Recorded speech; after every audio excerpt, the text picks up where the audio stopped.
संघर समस्त मेंबर्स महिला मेंबर्स एवं पुरुष मेंबर्स तथा दैतारी महासंघर महिला ग्रुप समस्त माँ मान को 79तम स्वाधीनता दिवस उपलक्षे हार्दिक अभिनंदन ज्ञापन करुछि।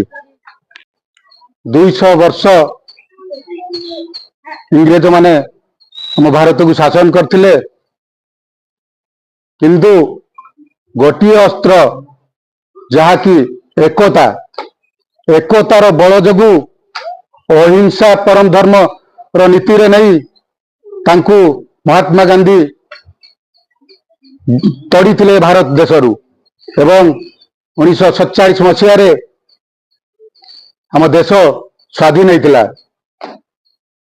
से स्वाधीन स्वाद को चाखा आमर भारत केते वीर पुरुष महात्मा तांकर प्राण बलिदान दे तिरंगा पताका आमको धरैचंती।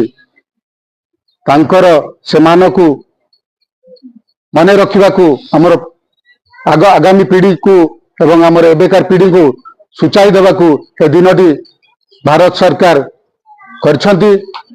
जेतु आमे आज पल्ली ठारू दिल्ली पर्यंत समस्त संघ समस्त क्लब छोट बड़